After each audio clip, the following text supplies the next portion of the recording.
Morning students, कैसे हैं आप लोग? I am Rohit Singh, biology faculty, 11th secondary Muzaffarpur. हम लोगों ने लास्ट क्लास में देखा था, सबसे पहले तो मैं बात कर लूँ कि आप लोगों का क्लास लेने का गैप हो गया है, इसके लिए सो सॉरी। रीज़न है कि हमारे कुछ फ्रेंड सर्कल में लोग कोविड-19 में पॉजिटिव पाए गए थे, तो मैं भी अपने आप को होम क्वारंटाइन कर लिया था। ऐसा कुछ हुआ नहीं मेरे साथ, फिर भी जो क्लासेस लेट हुए हैं या नहीं हो पाया है, ठीक है, उसके लिए सो सॉरी। अभी से क्लास कंटिन्यू रहेगा आप लोग। एक तो सबसे पहले लेक्चर स्टार्ट करने से पहले स्पेशली हमारे अपने इंस्टीट्यूट के बच्चे जो हैं उनके लिए ये है लाइन कि आप जो भी टॉपिक पढ़ रहे हैं, ये मैं मान रहा हूँ कि आपको लेक्चर लिखने की ऑफलाइन ऑनलाइन में डिफरेंस होता है। अब इतना लिखा जो मैं बोलता हूँ उसको आपको या तो सुनकर लिखना होगा, क्योंकि फिर मैं इतना लिख नहीं सकता हूँ। दूसरा, कोई भी लेक्चर बहुत ज़्यादा जल्दी खत्म नहीं हो रहा है, कुछ भी छोड़ मैं नहीं रहा हूँ, आप बस ध्यान से उसे सुनना है, ठीक है, क्योंकि हम लोग NCERT को ही फॉलो करना है। और दूसरा क्या है कि अभी जो न्यू पैंडेमिक कंडीशन के कारण जो सिलेबस ऐड हुआ है उसमें बहुत सारे टॉपिक्स ओमिट भी किए गए हैं, ठीक है, तो वो भी मैं आपके डिस्क्रिप्शन में या एक आपके ग्रुप में अटैचमेंट भेज दूंगा, जिसमें आपको कौन कौन से टॉपिक डिलीट है उसका नाम दिया हुआ है, तो आप वहाँ से सिक्योर कर सकते हैं अपने आप। आपको वरी नहीं होना है किसी भी चीज़ के लिए। अभी जो कंडीशन है इसमें करते रहना है, मौका मिलेगा फिर ऑफलाइन होंगे, वहाँ भी सारा कुछ आपको रिपीट किया जाएगा, बताया जाएगा। ये मैं आपको इसलिए बोल रहा हूँ ताकि कुछ स्टूडेंट इस बात से वरी है कि लेक्चर बहुत जल्दी, मतलब जो क्लासेज है वो 3, 4, 5 लेक्चर में जो हमारे चैप्टर्स है वो खत्म हो जाते हैं। उससे आपको परेशान नहीं होना है। क्यों? क्योंकि आपको बात समझना है ना, जो मैं पढ़ा रहा हूँ आपको समझ में आ रहा है या नहीं आ रहा है, ठीक है। और जो PDF नोट्स होते हैं वो भी मैं आपको डालने की कोशिश करता रहूँगा हर चैप्टर का। जैसे अभी हम लोग जो पढ़ रहे थे लास्ट क्लास में, हम लोगों ने इसमें वायरल डिजीज तक के टॉपिक को देख लिया है, ठीक है। अब हम लोग देखेंगे बैक्टीरियल डिजीज के बारे में, ठीक है।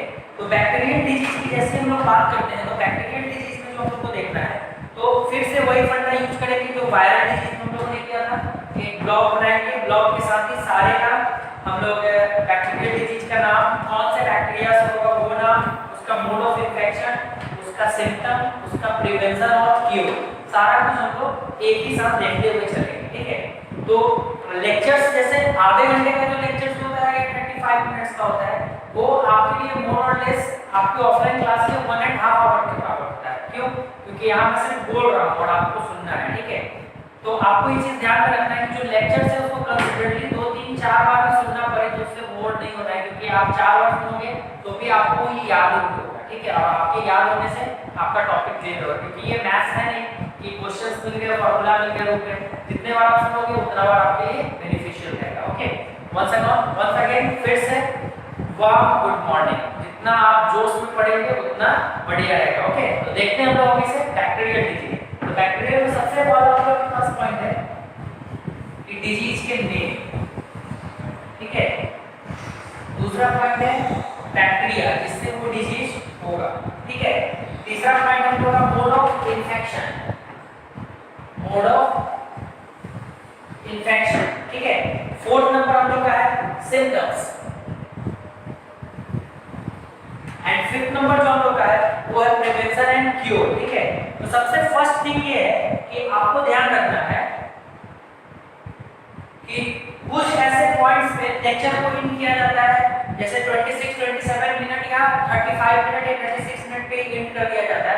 उसके पीछे रीजन होता है कि बारी-बारी से टॉपिक आप तक पहुंचते हैं। अब मान लो फॉर एग्जांपल वायरल डिजीज पढ़ा है, अब वायरल पढ़ाते रहे और बैक्टीरियल स्टार्ट कर दे, और वायरल बैक्टीरियल को इन करने में अगर आपका वीडियो लेक्चर 1.5 घंटे का होता है तो फिर आप बोर होने लगोगे। वहां भी आपके दिमाग में आएगा सर अच्छे नहीं बोल रहे, ठीक है, कि सर ऑफलाइन में अच्छे थे। लेकिन अभी ध्यान देना है आप लोगों को कि बैक्टीरियल की सिर्फ हम लोग पढ़ेंगे। तो पहला था हम लोग के नाम यहाँ पे है बैक्टीरियल डिजीज।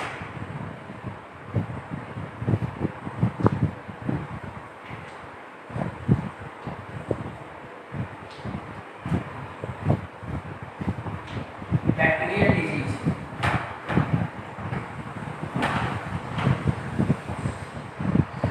दूसरे नंबर पर हम लोग बैक्टीरिया, तो कौन से बैक्टीरिया से होगा, ठीक है। और हम लोग देखेंगे मोड ऑफ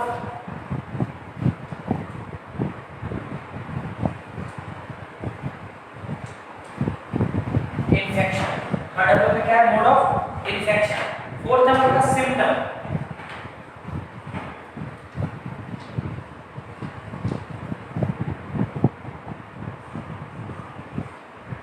सिम्टम्स, ठीक है।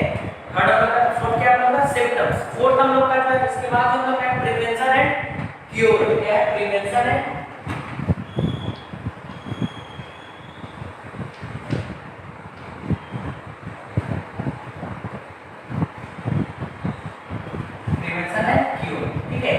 फर्स्ट जो हम लोग का है वो है बैक्टीरियल डिजीज में नंबर 1 नाम ट्यूबरक्लोसिस। नंबर 1 जो है आप लोग का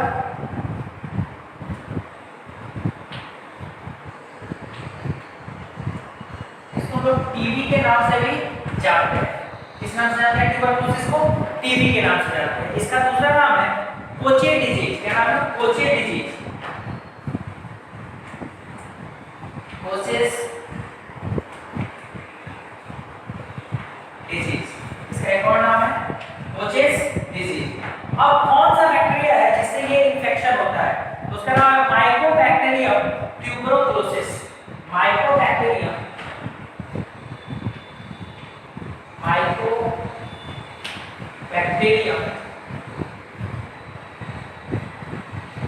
ट्यूबरक्लोसिस।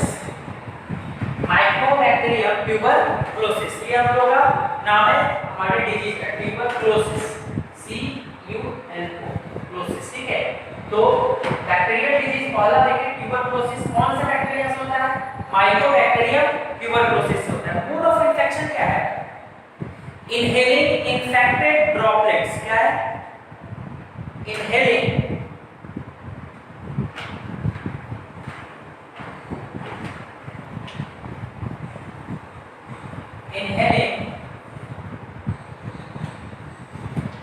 infected droplets, ठीक है।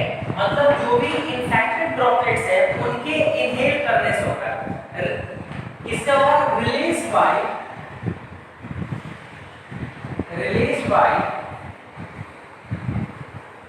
coughing person, released by coughing person। inhaling infected droplets released by coughing person, coughing and sneezing, ठीक है। तो coughing and sneezing में जो होता है, तो coughing and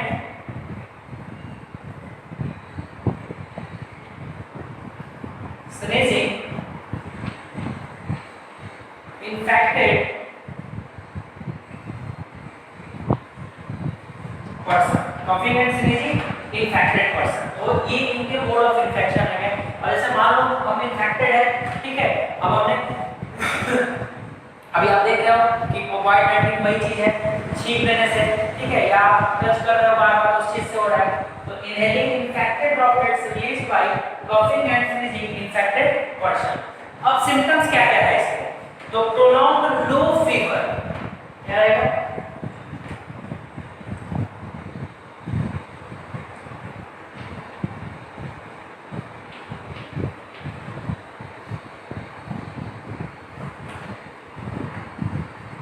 prolonged low fever that rising afternoon, prolonged low fever that rising after noon। कब rise करेगा? आफ्टरनून में। लंग टीबी की अगर बात करते हैं, लंग टीबी है परसिस्ट कफ, उसमें कफ होगा, लंग टीबी अगर होता है, चेस्ट पेन होगा, ब्लड स्टेन स्पटम होगा। तो हम लोग बोलेंगे लंग टीबी का अगर हो गया, लंग में टीबी है, लंग टीबी, तो यहाँ पे आपको चेस्ट पेन होगा,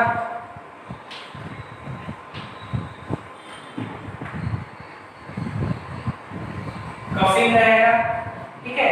और जब आप खांसोगे, ठीक है, तो उसी को हम लोग बोलते हैं ब्लड स्टेन स्पटम, ठीक है, ब्लड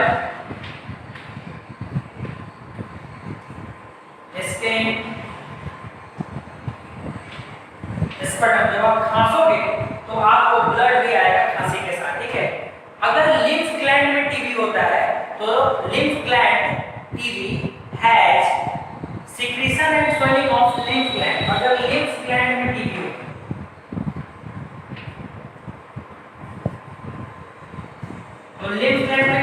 स्वेलिंग होगा। क्या होगा? लिम्फ ग्लैंड में भी टीबी होता है तो secretion and swelling of lymph gland का सिक्रेशन स्टार्ट हो जाएगा और उसमें स्वेलिंग स्टार्ट हो जाएगा। प्रिवेंशन एंड क्योर क्या है? तो good hygienic and sanitary condition. सबसे बड़ा क्या करना है? Good hygienic and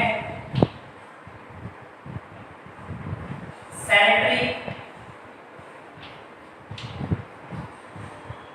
condition. Good hygienic करना होगा और सैनिटरी कंडीशन। बीसीजी वैक्सीन का यूज करना होगा।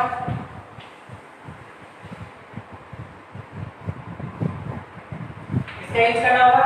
बीसीजी वैक्सीन को आपको यूज करना होगा, वैक्सीनेशन कराना होगा। और बीसीजी वैक्सीन के अलावा ADT for control of TB दवा का नाम है ATT for control of TB के कंट्रोल के लिए एटीटी ये हम लोग का मेडिसिन है। तो बीसीजी वैक्सीन और एटीटी मेडिसिन ये दो हम लोग को प्रिवेंशन और क्योर में हेल्प करता है। तो ये हम लोग का फर्स्ट देखेंगे हम लोग ट्यूबरक्लोसिस, ठीक है। सेकंड नंबर हम लोग देखेंगे निमोनिया।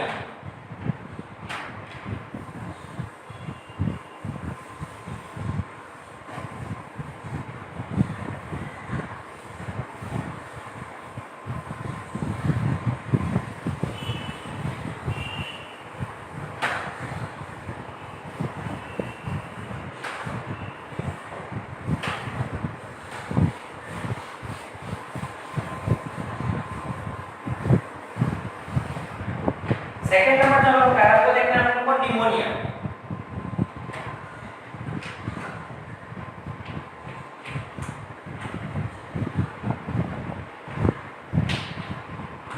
सेकंड नंबर का निमोनिया, ठीक है। अब निमोनिया किस तरीके से हम लोग देखेंगे सारे का मोड ऑफ इन्फेक्शन बैक्टीरिया कौन-कौन सा है, ठीक है। अब जो यहाँ पे बैक्टीरिया है उसका नाम है diplococcus pneumonia.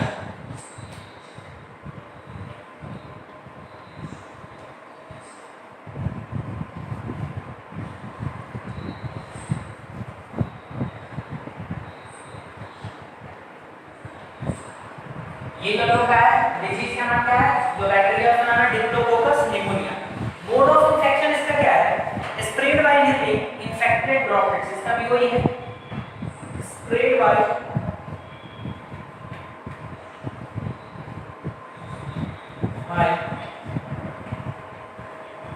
inhaling infected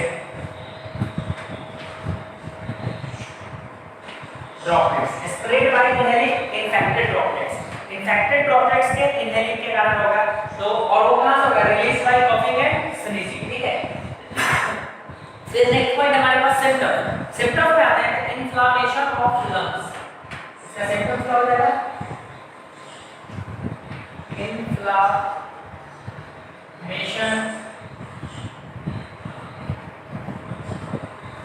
of lungs. इसमें इन्फ्लेमेशन होगा, लंग्स में इन्फ्लेमेशन होगा। दूसरा है difficulty in breathing, cough, cold and fever. Difficult in breathing, cough भी रहेगा, कोल्ड भी रहेगा, ठंड भी रहेगा और फीवर भी लगेगा, ठीक है। प्रिकॉशन इसका क्या है? तो नॉर्मली अगर आप लोग बात करते हैं तो एंटीबायोटिक्स का डोज लेना इसमें कंपलसरी होता है। तो लिख सकते हैं specific dose of antibiotics.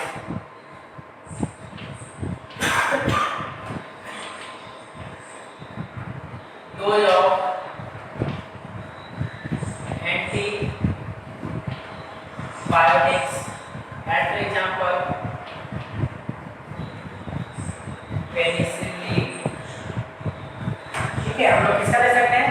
Penicillin का हम लोग डोज ले सकते हैं, ठीक है।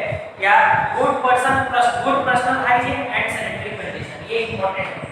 गुड पर्सनल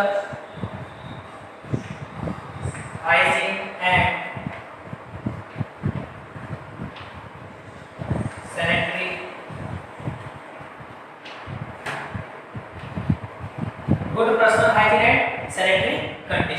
ये हम लोग का दिया हुआ प्रिवेंशन एंड क्योर में।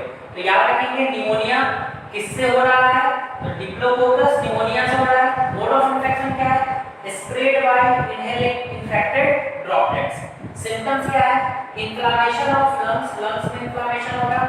दूसरा नंबर सिम्टम्स है डिफिकल्ट और ब्रीदिंग। तीसरा कफ रहेगा, कोल्ड रहेगा और फीवर भी रहेगा। और प्रिवेंशन एंड क्योर क्या है, specific dose of antibiotics, example penicillin. दूसरा है हम लोग का याद रखना है इसमें कि पर्सनल हाइजीन होना जरूरी है और सैनिटरी कंडीशन होना भी बेटर रहना जरूरी है, ठीक है। तो ये हम लोग का सेकंड नंबर था हमारा, ठीक है। अब आप ये सोच रहे हैं कि अब इसको कैसे लिखेंगे, लिखना कुछ नहीं, याद रखना है, लैंग्वेज में लिखना है, लिख सकते हैं कि the disease pneumonia is caused by bacteria diplococcus pneumonia. अगर बोर्ड में एग्जाम दे रहे हैं तो board it is infected by the spread of inhaling infected droplets by coughing and sneezing of infected person. Symptoms लिख सकते हैं in pneumonia, inflammation of lungs, difficulty in breathing, also cough, cold and fever, and their treatment and precaution is to specific dose of antibiotics, as for example penicillin, and the another prevention is the good personal hygiene and sanitary condition. NEET के लिए direct आपको याद रखना है, ठीक है।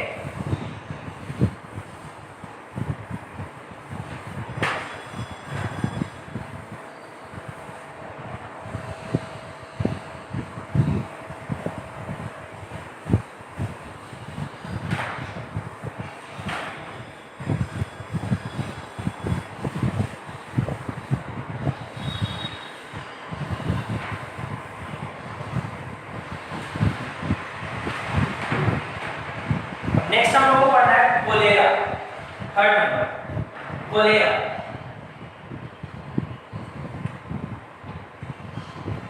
Third number disease हम लोग का कोलेरा, ठीक है। अब कोलेरा की बात अगर हम लोग कर रहे हैं, ठीक है, तो ध्यान से देखना है। देखिए कोई भी चीज अगर आप चाहते हैं कि सीखना है तो उसको सुनना पड़ेगा, ठीक है। एक अच्छा शिक्षित व्यक्ति होने के लिए श्रोता होना बहुत जरूरी है, ठीक है। तो आप लोग सुनने का भी प्रयास करेंगे, फिर दोबारा में राइट डाउन भी कर सकते हैं देख करके, ठीक है। तो कोलेरा की अगर बात करते हैं तो ये जो कोलेरा होता है वो विब्रियो कोलेरिया से होता है, vibrio.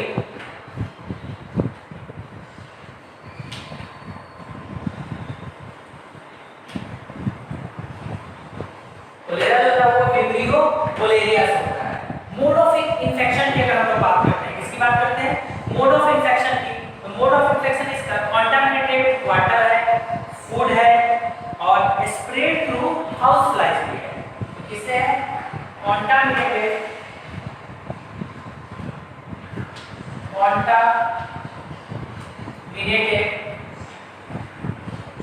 Food and water also spread through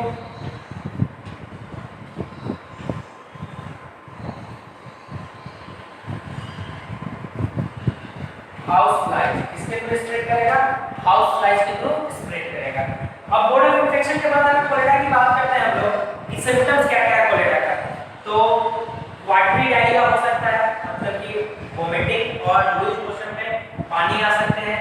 vomiting तो कंटिन्यू रहेगा, मतलब कि आपको लूज मोशन में वाटर करना, फिर वोमिटिंग होगा, नोजिया रहेगा, डिहाइड्रेशन।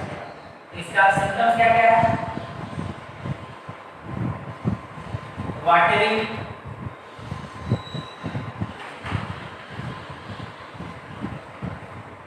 वाटरी डायरिया, ठीक है। सबसे पहला याद रखना है, ये सबसे इंपॉर्टेंट है, वाटरी डायरिया जो है वो इंपॉर्टेंट है। वाटरी डायरिया, ठीक है। फिर नोजिया, नाक, वोमिटिंग भी आपको रहेगा, ठीक है, वोमिटिंग टेंडेंसी बना रहेगा और डिहाइड्रेशन, ये प्रॉब्लम रहेगा, ठीक है। अब हम प्रिवेंशन एंड क्योर की बात करते हैं। किसकी बात कर रहे हैं, प्रिवेंशन एंड क्योर की। तो कोलेरा जो होता है, कोलेरा की अगर प्रिवेंशन एंड क्योर की अगर हम बात करते हैं तो इसमें सारे में एक कंडीशन याद रखना है आपको, good personal hygiene and sanitary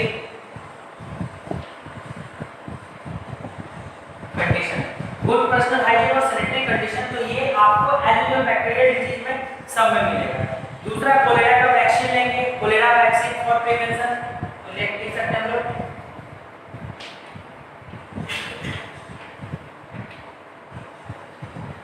cholera vaccination कराना होगा, ठीक है। और आप चाहे तो इसके डिहाइड्रेशन जो हो रहा है बॉडी का, वहां पे हम लोग ओआरएस का यूज कर सकते हैं, ठीक है। ये हम लोग का प्रिवेंशन है कोलेरा। कोलेरा के बाद हम लोग को देखना है डायरिया। क्या देखना है पॉइंट नेक्स्ट नंबर है हमारा डायरिया।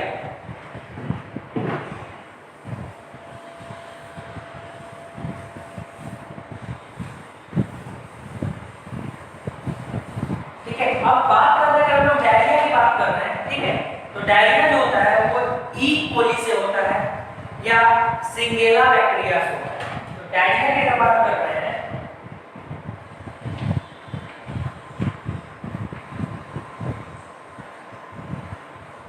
डायरिया की अगर बात कर रहे हैं तो ये ई कोली से हो सकता है,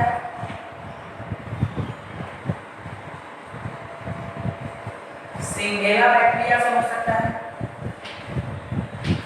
ई कोली से होगा और सिंगेला बैक्टीरिया, दोनों बैक्टीरिया का नाम है। ई कोली होते हैं सर्चिया कोली, ठीक है।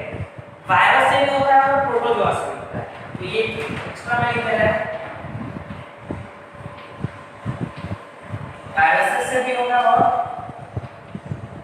प्रोटोजोआ से। बहुत सारे ऐसे डिजीज जिसमें कोलेरा है, उसका मतलब कोलेरा सॉरी डायरिया की तरह प्रोसेस उसका क्या है सिम्टम्स है। तो हम लोग को याद रखना है इसमें कितने सारे बैक्टीरिया से हो सकता है और वायरस से भी हो सकता है। इसका mode of infection contaminated food and water, contaminated food and water, contaminated food और वाटर से हो सकता है। सिम्टम्स की बात कर रहे हैं, नहीं बताया इसके पीछे रीजन है कि कुछ कुछ सेम भी हो सकता है। तो फ्रीक्वेंट लूज वाटरी स्टूल, ठीक है, लिखते हैं हम, देखते हैं फ्रीक्वेंटली क्या लिखेगा आपको, frequent loose watery stool, frequent loose watery stool. Frequently loose मतलब तेजी से, ठीक है, फास्टली क्या लूज करेगा, वाटरी स्टूल का लूजिंग स्टार्ट हो जाएगा, ठीक है। नोजिया रहेगा, वोमिटिंग रहेगा, ठीक है, नोजिया वोमिटिंग, नोजिया का प्रोसेस भी रहेगा, वोमिटिंग भी होगा, फीवर भी रहेगा, ठीक है। लूज कीजिएगा, लूज क्या करिएगा जब फ्रीक्वेंटली आपको स्टूल सिक्रीशन और वाटरी, तो loose of loss of affinity होगा, लॉस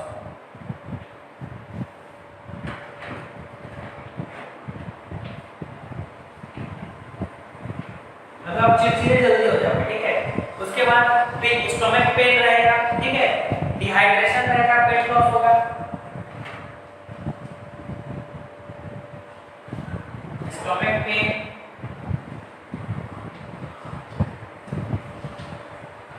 डिहाइड्रेशन, वेट लॉस,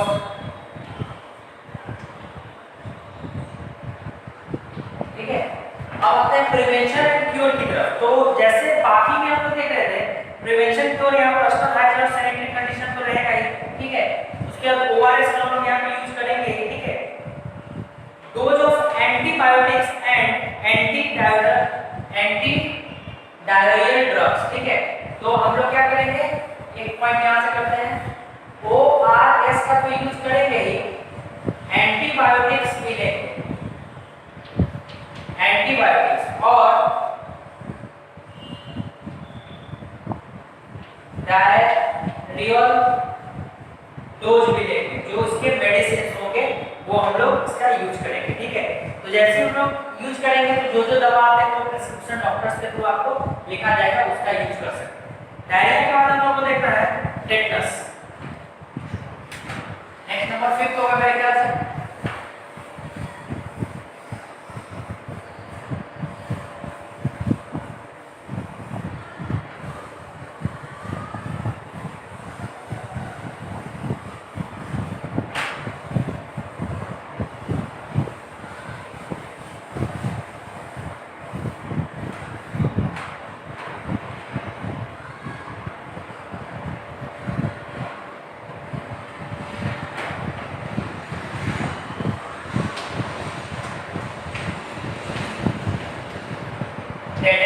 इसको कॉमनली लॉक जॉ के नाम से जानते हैं। कॉमनली इसको हम किस नाम से जानते हैं? Lock jaw. टेटनस को कॉमनली लॉक जॉ के नाम से जाना जाता है, ठीक है।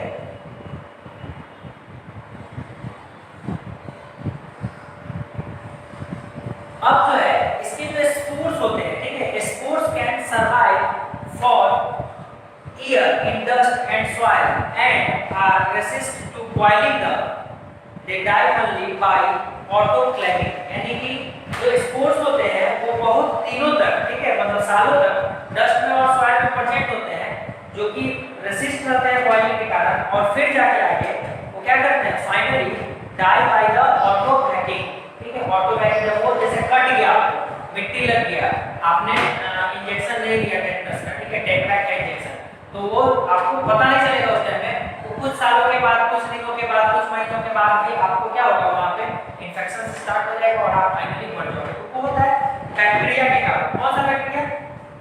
Clostridium tetani. Clostridium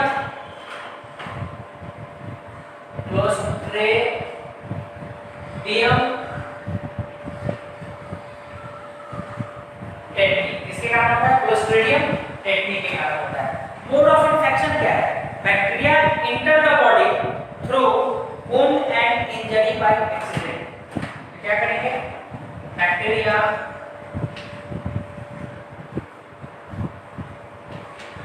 enter the body through wound and injuries, ठीक है, मतलब जो एक्सीडेंटल इंजरीज होते हैं उसके थ्रू एंट्री करेगा वो, ठीक है। दूसरा पॉइंट क्या याद रखना है आपको यहाँ पे मोड ऑफ इन्फेक्शन में, कि they can also enter the body by use of improperly sterilised surgical instrument, ठीक है। तो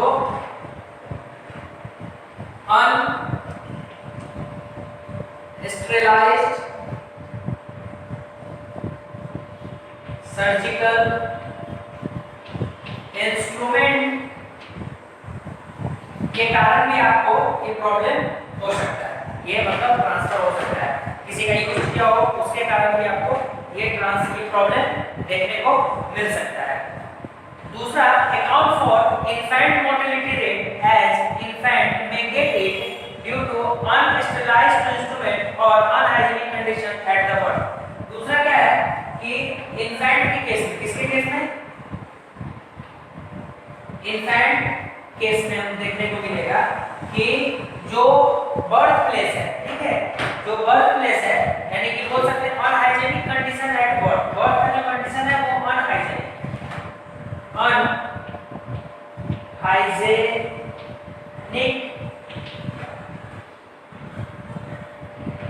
condition in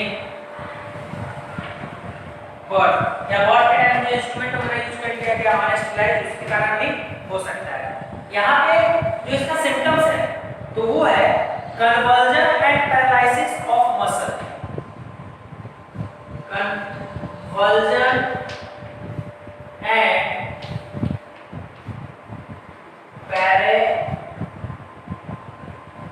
paralysis of muscles, ठीक है। मसल्स में और मसल्स में कन्वर्जन रहेगा, झंझनाहट जैसा ऐसा प्रॉब्लम रहेगा और पैरालाइज्ड रहेगा। पेनफुल मस्कुलर स्पैम्स होगा specially of neck and jaw region पे, ठीक है। पेनफुल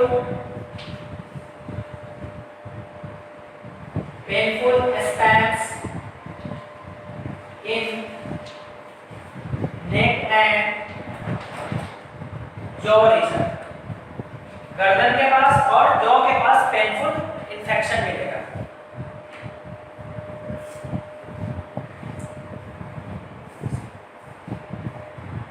ठीक है, अब नेक्स्ट जो है इसका अगर देखते हैं हम लोग, ठीक है, पेनफुल इन्फेक्शन के बाद stiffness of neck and rigid jaw, jaw rigid रहेगा और गर्दन अकड़ा हुआ रहेगा, ठीक है। Stiffness of neck and rigid job, ठीक है। ने और जॉब में क्या रहेगा, रिजिडिटी रहेगी। ऐसे तो देखने को बहुत सारे हैं। इसी कारण से रिजिडिटी के कारण लॉक जॉब कंडीशन आ जाता है, when patient can not open their mouth, ठीक है। लॉक जॉब वाली होता है, पेशेंट अपने मुंह को ओपन नहीं कर पाते हैं। प्रिकॉशन क्या है, जैसे सबसे बड़ा प्रिकॉशन है ATS, anti tetanus serum. First precaution is ATS, anti tetanus serum का यूज करेंगे, ठीक है। मतलब ये दवा है, इसका यूज किया जाएगा। ये injection with 24 hour of the injury, specially of hurt by rust iron. कभी आयरन रॉड वगैरह से कट उठ जाए तो ये विद इन 24 घंटे के अंदर ही इसको लेना है, ठीक है। यू नो जब मदर प्रेग्नेंट होती है तो 5th मंथ में जो है उसको पहला जो इंजेक्शन लगता है वो टेटनस का ही, टेटनस का इंजेक्शन लगता है, और फिर वापस से 7th मंथ में भी जो इंजेक्शन लगता है वो टेटनस का ही लगता है। तो इसी चीज के लिए, इन्फेंट के केस को बचा के रखने के लिए, ठीक है। तो ये हमारा प्रिवेंशन और क्योर हो गया, किसका, टेटनस का। टेटनस का और भी प्रिवेंशन एंड क्योर है। जैसे अगर सबसे बड़ा प्रिवेंशन एंड क्योर क्या है कि आपको रस्ट आयरन वगैरह का यूज ठीक से करना है, कटे फटे जगह पे आपको बैंडेज लगा कर जाना है, गंदा उसको नहीं होने देना है, ये सब चीज है, ठीक है। तो ये आपका पर्सनल कंडीशन है, पर्सनली आपको ठीक करना है, ऐसे आपको क्योर यही है, ठीक है। नेक्स्ट हम लोग को पढ़ना है सिफिलिस, सिफिलिस, ठीक है। तो देखते हैं नेक्स्ट डिजीज सिफिलिस।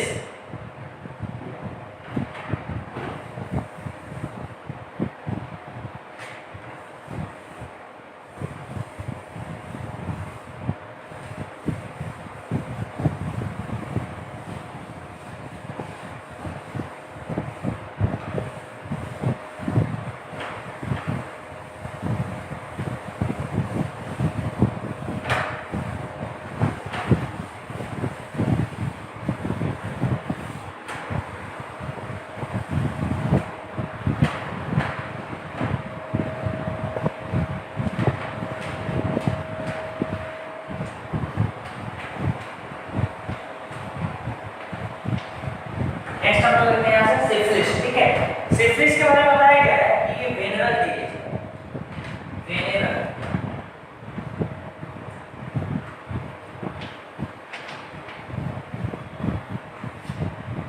कौन सा डिजीज है ये, वेनरल डिजीज। क्यों बोला गया समझते हैं इसको। इनफैक्ट यूरोजेनिटल ट्रैक्ट, ये यूरोजेनिटल ट्रैक्ट को इन्फेक्ट करता है, ओरल कैविटी का, many other part of the body. तो यूरोजेनिटल ट्रैक्ट इन्फेक्ट करता है, इसलिए वेनरल बोलते हैं। Urogenital tract, mouth, other part of body को भी करता है, ठीक है। ये सिफिलिस के इसलिए हम लोग इसको वेनरल डिजीज के नाम से भी जानते हैं, ठीक है। इसका जो मेन बैक्टीरिया है जो कि इन्फेक्शन में ये करता है, उसका नाम है हम लोग का Treponema pallidum, Treponema pallidum, Treponema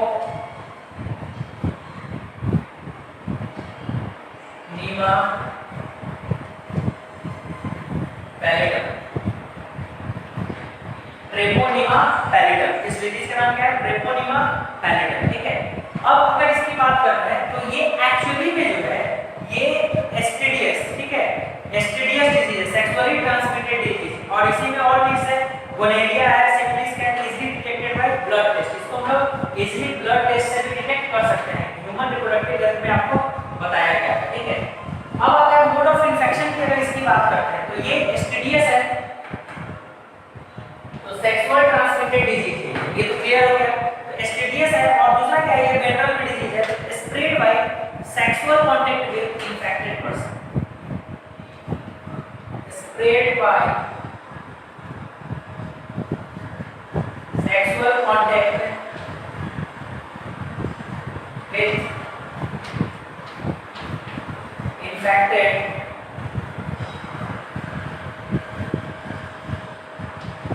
person, ठीक है। अगर इन्फेक्टेड पर्सन के साथ सेक्सुअल कांटेक्ट करता है तो भी वो क्या हो सकता है, तभी वो एसटीडीएस डिजीज हो सकता है। न्यू बॉर्न बेबी को होगा, उसके इन्फेक्ट मदर के थ्रू हो सकता है। न्यू बॉर्न बेबी को किसके थ्रू हो सकता है? इन्फेक्टेड मदर के थ्रू हो सकता है।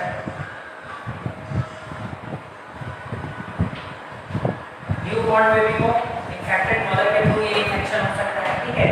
अब आता है नेक्स्ट नंबर सिम्टम्स। तो जैसे इसके सिम्टम्स की बात करेंगे तो source and lesson the urogenital tract and oral cavity, ठीक है।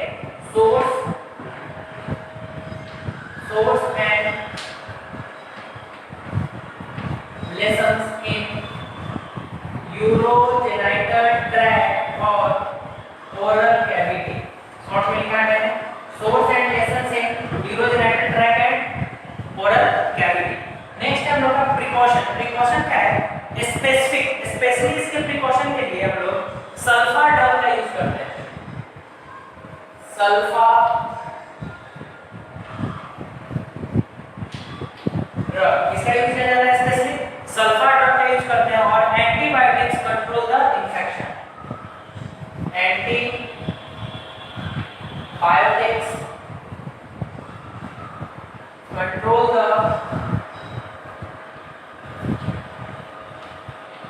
इन्फेक्शन। एंटीबायोटिक से करेगा इन्फेक्शन को कंट्रोल कराता है, ठीक है। नेक्स्ट हम लोग क्या पढ़ना? लेप्रोसी। नेक्स्ट चीज में हम लोग का हुआ है लेप्रोसी। देखते हैं हम लोग।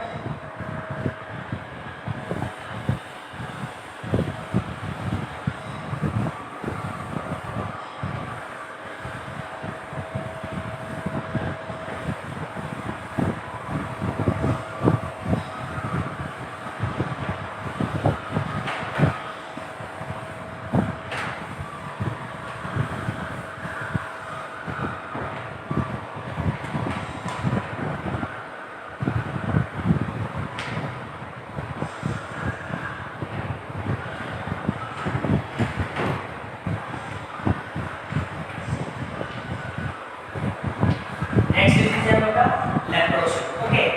देखिएगा ध्यान से लेप्रोसी। लेप्रोसी की बात करते हैं तो contagious and dread disease, chronic infection of skin, underlying tissue and nerves, मतलब कि टिश्यू और नर्व्स में डिस्टर्ब हो सकते हैं और ये क्रोनिक डिजीज माना गया है, ठीक है। तो इस ये जो होता है माइकोबैक्टीरियम लेप्रियस। माइकोबैक्टीरियम लेप्रियस, माइको बैक्टीरियम लेप्रियस, ठीक है। मोड ऑफ इन्फेक्शन जो है इसका माइकोबैक्टीरियम लेप्रिया, मोड ऑफ इन्फेक्शन जो है इसका ये कॉन्टाजियस एंड ड्रेड डिजीज के कारण होता है, ठीक है। बहुत सारे डिजीज के कारण contagious and dread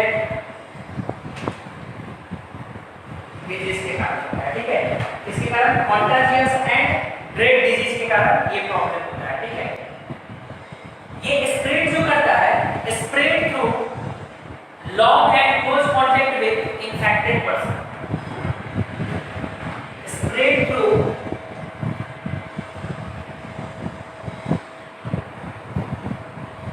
long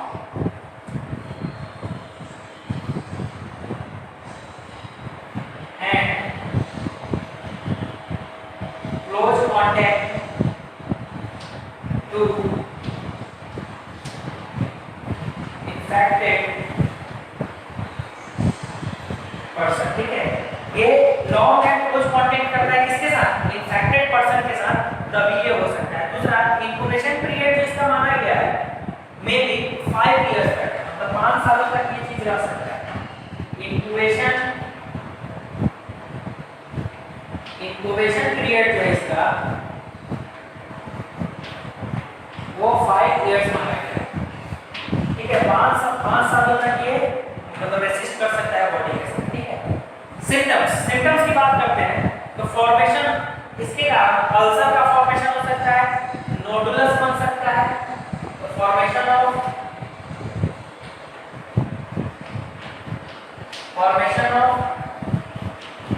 ulcer, नोडुल्स बन सकता है, गांठ जैसा बन सकता है, ठीक है। स्केल्स हो सकते हैं बॉडी पे, ठीक है। जैसे फिश वगैरह का स्केल्स होता है उसमें जैसे स्केल जैसा व्हाइट निकलने लग सकता डिफॉर्माइट्स हो सकता है, स्किन में प्रॉब्लम होता है, डिफॉर्माइट्स बोलते हैं, डिफॉर्माइट्स हो सकता है फिंगर्स में एंड टोज में पानी लगना, fingers and toes, fingers and toes भी क्या हो सकता है, डिफॉर्माइट्स हो सकता है। फिर से हो सकता है कि इन्फेक्टेड पार्ट बिकम सेंसलेस, जो इन्फेक्टेड पार्ट वो सेंसलेस हो जाए, infected part become senseless, infected part में क्या हो सकते हैं, senseless हो सकते हैं, chronic infection of skin and other nerves हो सकते हैं, red कलर पर chronic infection of skin and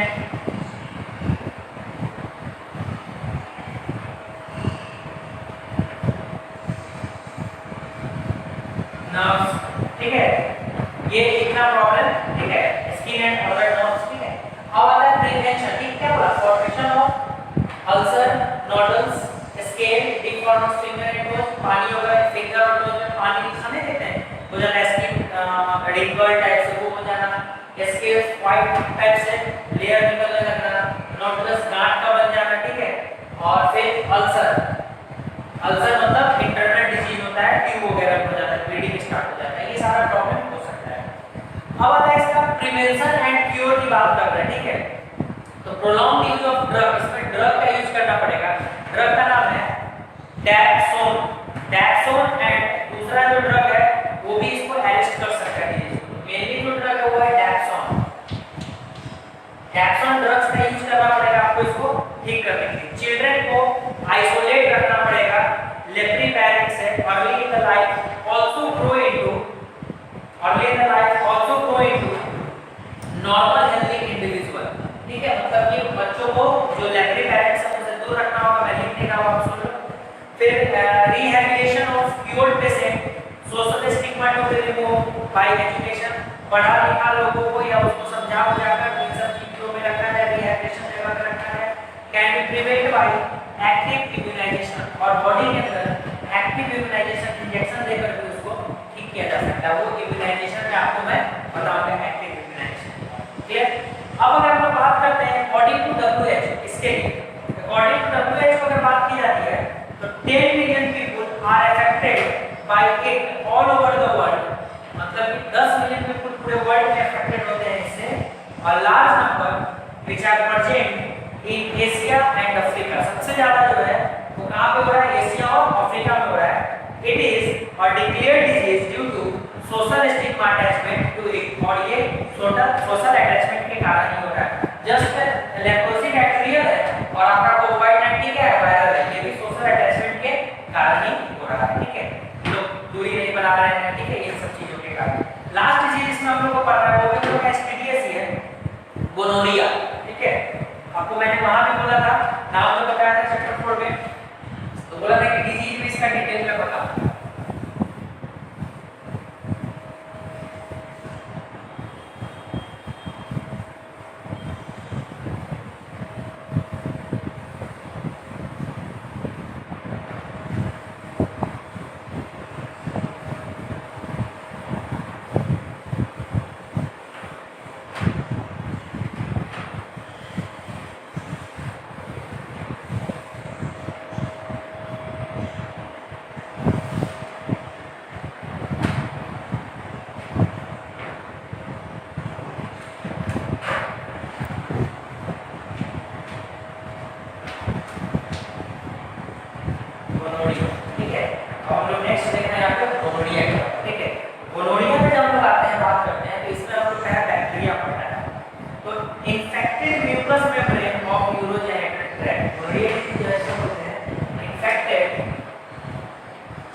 Neisseria gonorrhoea, Neisseria gonorrhoea.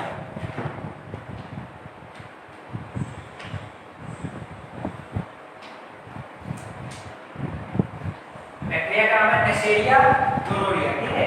और इसका मोड ऑफ इन्फेक्शन, तो ये सबसे पहले कि एसटीडीएस है, मोड ऑफ इन्फेक्शन है, तो एक पॉइंट क्लियर है कि एसटीडीएस है, सेक्सुअली ट्रांसमिटेड डिजीज है। तो ये स्प्रेड करता है, सेक्सुअल ट्रांसमिटेड है, तो ये स्प्रेड कैसे करेगा? Sexual contact with infected person, ठीक है।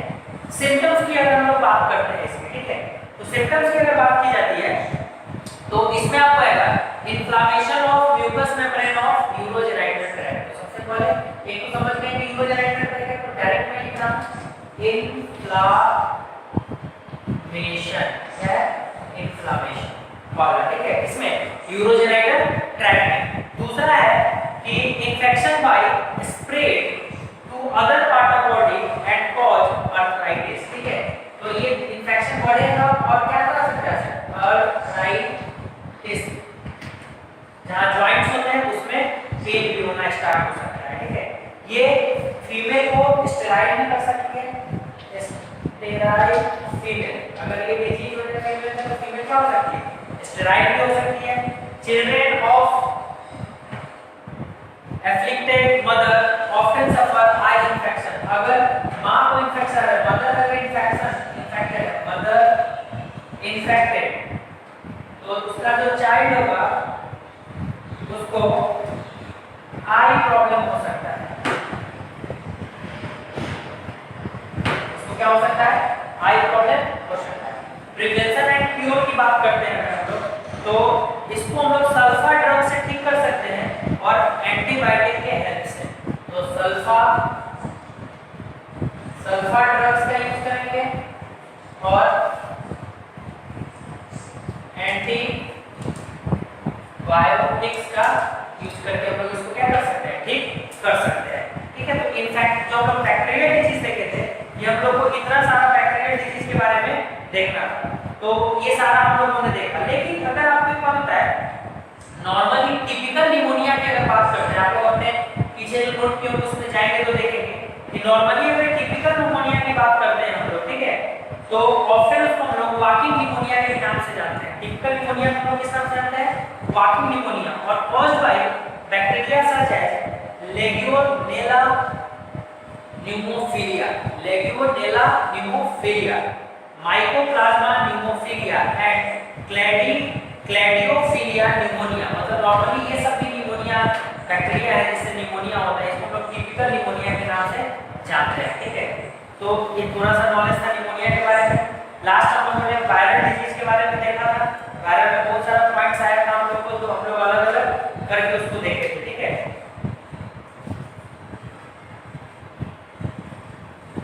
अब नेक्स्ट जो हम लोग को देखना है, वो देखना है हम लोग को बैक्टीरियल डिजीज के बाद जो हम लोग का है वो है प्रोटोजोन से कॉज होने वाले डिजीज, ठीक है।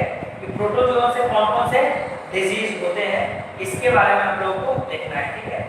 नेक्स्ट क्लास में हम देखते हैं प्रोटोजोन और फंगस से होने वाले डिजीज को, protozoic disease and fungal disease on the